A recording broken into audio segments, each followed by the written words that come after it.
If you're a Jeep enthusiast and you're looking for some tips and some tricks how to save time and save money and still get your project done the right way, you're going to want to hear what I have to say.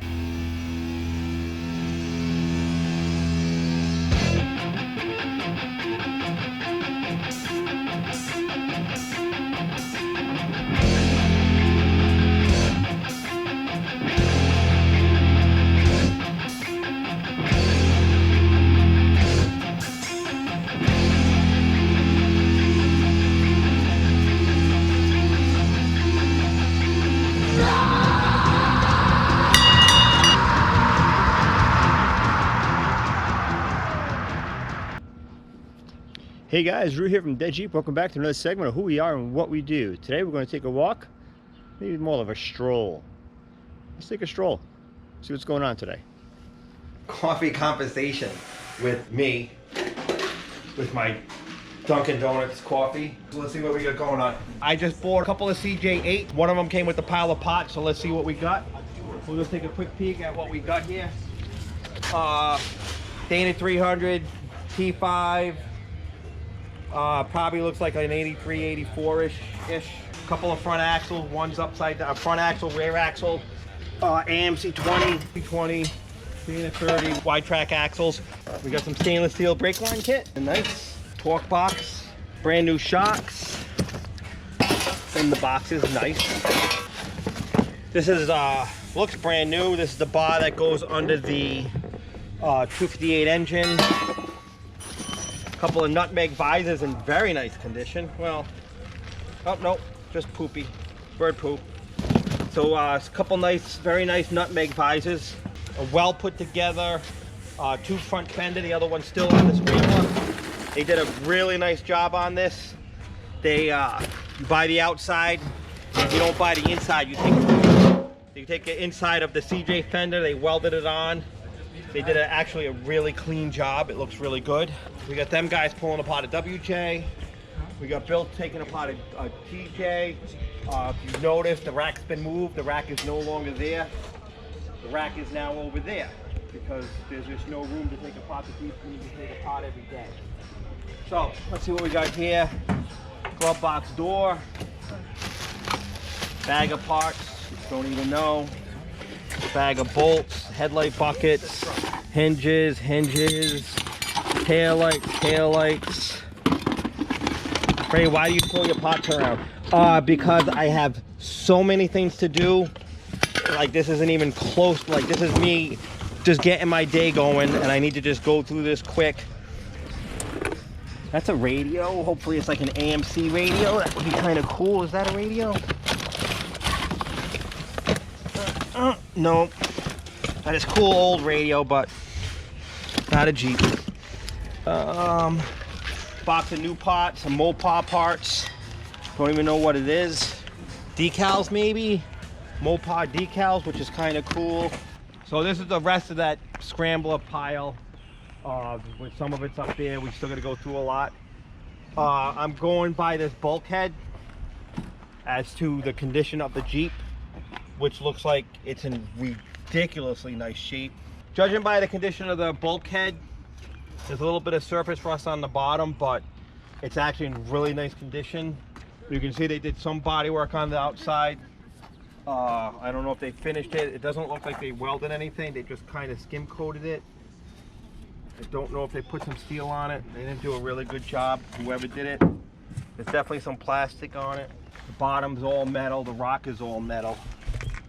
I mean, it seems like it's good. It seems like where they did do the work, they didn't hack it up too bad. I mean, I've seen way worse, so I'm not too worried. That's not the dash from this Jeep. This is the dash plate, which is in really good shape. There's a little bit of surface rust, which is common. There's a CJ5 spare tire carrier right there. That's from a CJ5. I seen them go on eBay for stupid money. I don't know why they get so much money for them. A couple of columns. One's a tilt, one's a non-tilt. You got this all as a bundle? Yeah, it's a package. So yeah, so we got there's the non-tilt, and the other one's a tilt. Got the blanket for my cup of joe.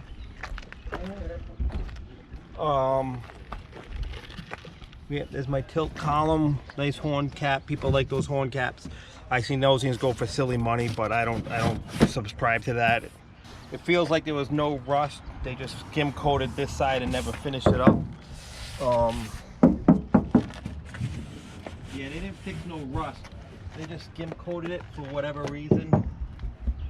When these things are untouched, they're not perfectly straight. So especially in the 90s, people, when they did their Wranglers and their CJs, they would cover all the little spot welds and the little dimples from the spot welds you would see, and they were pretty deep. So it's not uncommon to see a good body, which just looks like it's a really good body, especially if you look at it from underneath. It looks like it was a really nice body.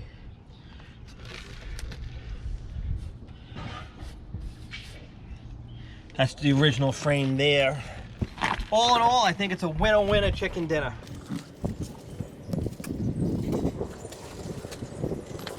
Oh, there's our other fender that they did a really nice job on.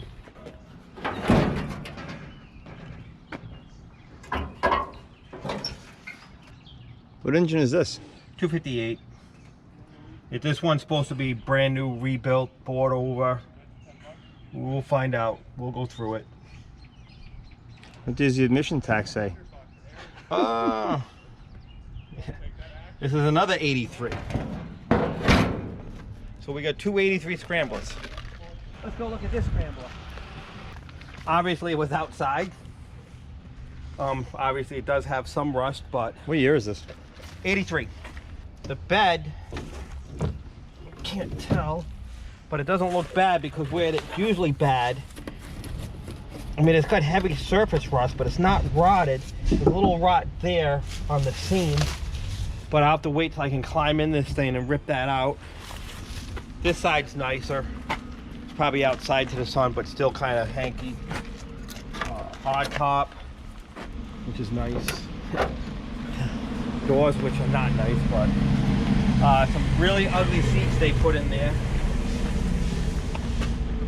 Really ugly seat belts. Laredo door panels that actually look okay. This one's kind of soft. That one looks a little soft in the corner, so probably not okay. T176 with the Dana 300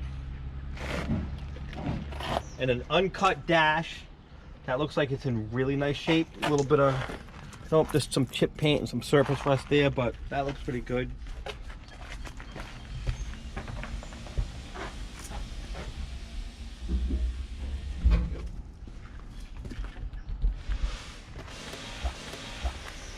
The original motor, 258, obviously. Come over here with a jump pack and this thing will, a little carburetor cleaner. I guarantee you this thing runs absolutely perfect. Let's see what's on it for mileage, because it doesn't look like it has a lot of mileage. 92,920. 92 is pretty low. It's not super low, but it's pretty low. Next episode or another episode, we'll start this, or later this episode. We got that M715. So I can steal little pieces to finish this M715, and at that time we'll go through the whole M715 story and actually why I do drive around in an M715 regular basis. Dom and his clown posse's here. Let's go see what's going on. They don't want to be on camera, but we're gonna put them on camera anyways. Put it back over there. I'm asking nice. You just could give me 2 seconds. Can you guys just put it? It'll take 2 seconds. John, I'll have my guys carry it. I'll carry it. Hold on. You just could have waited 2 seconds, man. You ran away. Like, that's my stuff, so I'm gonna carry it. So Ray doesn't have to carry it. Now This you're is like, all day, every day. All right, we don't need John, Bill. Just help Joe here carry this bumper. Don't scratch his truck. This is what Dom brought us. Looks like a 98, 99.